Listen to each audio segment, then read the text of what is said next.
조 셀다나가 대단한 이유는 헤어진 남자친구들과도 파트너 관계를 유지하고 있다는 겁니다. 조 셀다나에게는 무려 11년을 사귀고 약혼까지의 결혼을 앞두던 남자가 있었습니다. 예전에 배우로도 활동한 바 있던 키스 브리튼이라는 남자였죠. 이렇게나 오랜 세월을 함께한 이들이 갈라지게 된 계기는 바로 전설적인 그 영화 아바타가 그 시작이었습니다. 조 셀다나가 여주인공을 맡은 아바타가 예상을 훨씬 웃도는 초대박을 치자 조 셀다나에게는 이전과는 차원이 다른 일감이 몰려들었으며 세계 각지 행사들에 불려다니기 시작했죠. 시도 때도 없이 다른 나라의 문화와 시차에 적응해야 했고 그러면서도 차기작에서 킬러 역할을 맡기로 해 빡센 액션 훈련도 받아야 했습니다. 이런 생활이 1년 넘게 이어지다 보니 몸과 정신이 피폐해지기 시작했죠. 그리고 하필이면 이 힘든 시기에 남자친구와 멀리 떨어져 있다 보니 제대로 위로를 받기도 힘들었습니다. 이렇게 조 셀다나는 남자친구와 조금씩 멀어지기 시작했고 결국에는 약혼마저 파기하고 11년간의 관계를 끝내기로 합니다. 조 셀다나는 둘의 사이를 훗날 이렇게 말했습니다.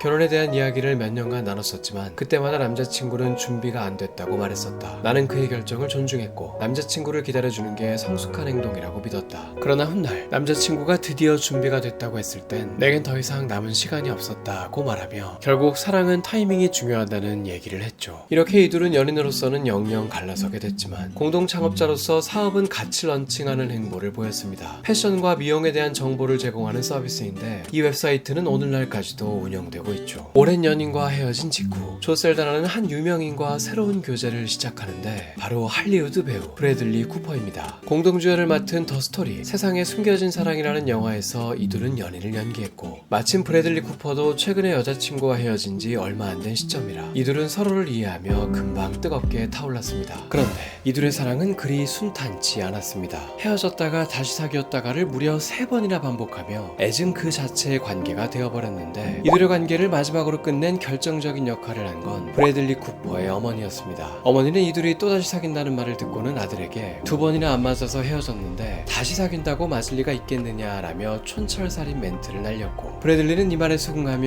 영원히 작별을 구했다고 합니다. 조 셀다나는 이때의 상처가 유독 컸는지 한 잡지사와의 인터뷰에서 전 남친을 가리켜 영원히 그를 내 친구 목록에서 지웠고 내 삶을 살기로 했다며 그 남자는 선을 넘었으며 난 더 이상 그를 존중하지 않는다라고 다소 센 발언을 했죠. 그런데 불편한 사이가 된 지 얼마 되지 않아 이들은 원치 않는 만남을 갖게 됩니다. 한 영화에 공동 출연을 하게 된 것이죠. 이 영화가 바로 마블의 인기 시리즈 가디언즈 오브 갤럭시입니다. 영화의 주역 5인방 중 조 셀다나는 여주인공 가모라를 브래들리 쿠퍼는 로켓을 맡게 되어 서로 대사를 주고받아야 하는 상황이 되었습니다. 그나마 천만다행인 것은 로켓은 애니메이션 캐릭터이기 때문에 모션 캡처는 다른 전문가가 하고 브래들리 쿠퍼는 목소리 출연만 한다는 것이죠. 불편하게 얼굴을 마주할 일은 없겠다고 생각하며 안도의 한숨을 내신 것도 잠시 조 셀다나가 간과한 것이 하나 있었습니다. 바로 각종 홍보 행사에 함께 참여해야 한다는 것이었죠. 게다가 가오갤은 1편으로 끝난 영화가 아니라 무려 3편까지 이어졌기 때문에 이들은 일종의 비즈니스 파트너로서 몇 년간 불편한 동행을 이어갈 수밖에 없었습니다. 그러다 보니 한 홍보 인터뷰에서는 이런 상상을 초월한 질문을 받기도 했죠. 영화 속에서 크리스 프렛과 키스한 장면을 언급하며 크리스 프렛, 라이언 레이놀즈, 브래들리 쿠퍼 중 누가 가장 키스를 잘하나요? 라는 그야말로 귀를 의심하게 만드는 질문을 받은 것이죠. 참고로 이 질문에 라이언 레이놀즈도 포함된 이유는 다른 영화에서 조 셀다나가 그와 키스씬을 찍은 적이 있기 때문입니다. 이 말을 옆에서 들은 크리스 프렛은 순간 눈을 내리깔며 당황한 티를 냈고 조 셀다나는 애써 웃으며 그 질문은 대답할 수 없습니다 라고 답했죠. 어색한 분위기를 느꼈는지 크리스 프렛은 재빨리 끼어들며 그 질문은 제가 대신 답하죠 라고 선언하더니 이런 말을 이어갔습니다.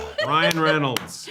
You get a sense that his lips are magic. 이런 재치 있는 크리스의 답변 덕분에 조 셀다나는 웃으며 어색하지 않게 분위기를 이어갈 수 있었죠. 안 좋게 헤어진 전 남친과 불편함이 조금 있을 순 있었겠지만 가오갤은 조 셀다나에게 엄청난 커리어가 되었습니다. 유독 한국에서 흥행 성적이 다른 마블 영화들에 비해 저조해서 그렇지 전 세계적으로 보면 1편이 개봉한 그때 캡틴 아메리카 윈터 솔저, 인터스텔라 등의 쟁쟁한 영화들을 제치며 전 세계 박스 오피스 3위를 차지했습니다. 심지어 가오갤 2 때는 1편 때보다도 더 많은 수익을 벌어들였죠. 했죠. 사실 가모라 역할은 다른 배우들에게 먼저 제의가 갔었습니다. 하지만 특수 분장을 해야 하는 캐릭터이기 때문에 선뜻 나서는 배우가 없었죠. 원래는 아만다 사이프리드가 맡기로 내정돼 있었는데 매일 5시간 넘게 초록색으로 특수 분장을 받아야 한다는 말에 출연을 포기했습니다. 분장을 받기 위해 조셀다나는 매일 새벽 3시 30분에 일어났어야 했고 밤늦게까지 졸린 눈을 비비며 촬영에 임해야 했습니다. 원래는 눈 색깔마저 초록색으로 하기 위해 뻑뻑한 특수 렌즈까지 끼기로 했었는데 다행히 이 설정은 촬영 시작 직전에 없어졌다고 합니다. 아바타와 가오겔의 성공을 보면 조셀다나가 승승장구만 거듭한 것 같지만 사실 그녀에겐 큰 위기가 한 번 있었습니다. 바로 2016년에 개봉한 전기영화 니나를 찍을 때였죠. 이 영화에서 그녀가 맡은 역할 니나 시몬은 미국의 전설적인 재즈 가수이자 흑인 민권운동에 있어서 입지적인 인물입니다. 그 누구보다도 흑인 정체성과 흑인 중에서도 유독 더 어두운 자신의 피부색을 자랑스럽게 여긴 인물이었죠. 그런데 이런 인물을 연기하기에는 조셀다나의 피부색은 너무 밝다며 비판을 받았던 것입니다. 이게 왜 비판거리였냐면 흑인들 사이에서도 피부색이 더 밝을수록 호의적인 대우를 받는다는 편견이 있기 때문입니다. 일례로 BBC가 보도한 바에 따르면 2017년 이후 영국의 팝스타 랭킹에 들어간 흑인 여성 솔로 가수는 총 17명이 있는데 이들 중 대부분이 밝은 피부색을 가진 것으로 드러났죠. 그렇게 흑인 중에서도 유독 다크한 피부색의 니나 시몬은 본래 그 피부색이 중요한 설정일 수밖에 없었습니다. 조셀다나는 이 역할을 위해 일부러 더 검게 메이크업을 하고 인조 코까지 붙인 모습으로 출연했는데 이게 오히려 더 기만하는 것 아니냐며 많은 흑인들의 공분을 샀죠. 조셀다나는 이를 공개적으로 반박했습니다. 엘리자베스 테일러가 클레오파트라를 연기할 수 있다면 나도 니나를 연기할 수 있지 않나. 나 또한 흑인이기 때문에 내가 얼마나 검은지는 중요하지 않다. 난 흑인 커뮤니티를 존중한다 라고 말했습니다. 그러나 이 말은 더욱더 흑인들 사이에서 불을 지폈고 심지어 니나 시몬 재단에 의해 운영되는 공식 트위터에서조차 조셀다나를 향해 평생 니나라는 단어는 입에 담지도 말아라 라며 후덜덜한 분위기가 이어졌습니다. 세월이 한참 지나고 나서야 이 사건은 조셀다나의 사과로 일단락됐죠. 조셀다나는 공개 사과를 하며 니나를 연기하지 말았어야 했다. 내가 흑인 여성이라 문제없을 줄 알았다. 다른 사람도 아닌 니나 시몬이었기 때문에 좀 더 유사성 있는 배우가 맡았어야 했다 라고 말했죠. 일각에서는 이 사건을 조셀다나의 잘못이라기보다 백인 영화 제작자들의 탓을 하기도 했습니다. 외모가 영 어울리지 않았음에도 흑인들의 의견을 무시하고 그저 이름값 있는 배우를 캐스팅하려 했다는 것이죠. 이렇듯 흑인들 사이에서도 피부색에 대한 이슈가 있다는 걸 알고 나서 보면 왜 지난날 블랙팬서 1편이 미국에서 그렇게까지 상징적인지를 알 수 있습니다. 이 영화는 전례가 없을 정도로 어두운 피부색의 흑인들로 출연진을 꾸려 대성공을 거둔 영화이죠. 미국에선 놀랍게도 이 영화가 그해 개봉한 모든 영화를 통틀어 흥행 성적 1위를 차지했습니다. 심지어 같은 해 개봉한 어벤져스 인피니티 워마저도 뛰어넘었죠. 이게 한국인의 입장에선 참 의아할 만한 게 우리나라에선 블랙팬서의 성적은 어벤져스 인피니티 워에 반도 미치지 못했습니다. 반면 미국에선 오히려 블랙팬서의 인기가 높았던 이유는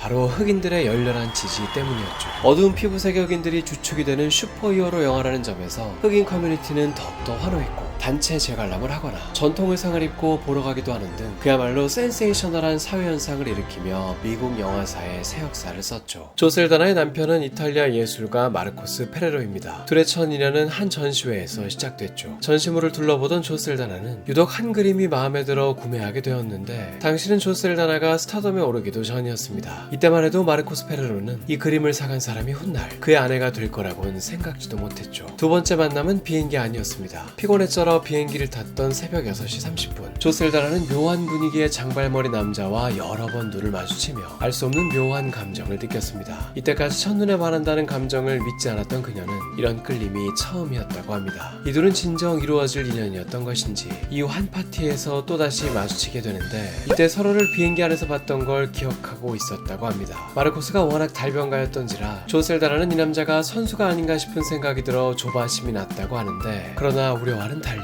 막상 사귀는 사이가 되자 이 남자는 엄청난 애정 표현을 해왔습니다. 잘 보이는 팔 앞쪽에 조셀다나의 얼굴을 대문짝만하게 문신으로 새기고 사귄 지 얼마 되지도 않아 결혼 얘기를 꺼냈습니다. 이렇게 해서 이들은 연애한 지 3개월 만에 결혼식을 올렸는데 이때 남편은 또 하나의 충격적인 선언을 했죠. 결혼 후 자신의 성을 조셀다나의 성으로 바꾼다는 것입니다. 이 말을 들은 조셀다나는 남편을 말렸습니다. 아내의 성으로 바꿨다가는 친구들 사이에서 분명 놀림감이 될 거라고 말이죠. 그러나 남편은 극구 만류에도 아랑곳하지 하지 않고 남들의 시선이 무슨 상관이냐며 결국 진짜로 아내의 성으로 바꿨습니다. 결혼과 동시에 아내가 남편의 성을 따라가는 서양의 관습상 남편이 아내 성으로 바꾼다는 건 극히 드문 일이었죠. 이에 조셀다나는 역으로 자신의 성을 남편의 성으로 바꾸며 밸런스를 맞춰주었습니다. 이후 이들은 쌍둥이를 포함해 아들 셋을 낳았고 결혼한 지 10년이 지난 현재까지도 각종 행사에서 손을 꼭 잡고 다니는 모습을 보이는 등 변함없는 애정을 보여주고 있습니다. 조셀다나는 어느 날 SNS에서 한 한국인 할머니가 우는 사진을 올리며 이런 말을 남긴 적이 있습니다. 당장 사과해라. 조셀다나가 올린 사진의 주인공은 바로 위안부 피해자 할머니였죠. 한국과 일본 사이에서의 역사적 문제를 알게 된 조셀다나가 일본 정부에게 사과하라면서 공개적으로 문제 제기를 한 것이죠. 팔로워만 1000만 명이 넘는 할리우드 스타였으니 꽤 파급력이 있었는데 할리우드 스타 중 이 문제에 대해 목소리를 냈던 건 지금까지도 조셀다나가 유일합니다. 그러나 모든 외신이 그녀의 의견에 동조한 건 아니었죠. 일부 외신에서는 일본 팬들을 무시하는 행동이다 라고 보도하기까지 했습니다. 그럼에도 조셀다나는 소신을 굽히지 않았고 친한파 행보를 이어갔습니다. 사실 그녀는 2009년 스타트랙 개봉 당시에도 한국을 찾았었고 작년 아바타2 개봉 때도 한국에 왔었죠. 이때 종로에 있는 광장시장에 놀러가 김밥, 떡갈비, 산낙지, 전, 막걸리 등 먹고 있는 한국 음식 사진들을 줄줄이 올렸고 마지막 사진에는 행복한 나라는 말을 남겼습니다. 오늘도 끝까지 함께 해주셔서 감사합니다. 언제나 여러분의 요청을 토대로 인물을 선정하고 있습니다. 보고 싶은 인물이 있다면 댓글 부탁드립니다. 가시기 전에 좋아요, 구독 잊지 마시고요. 그럼 다음 영상에서 만나요.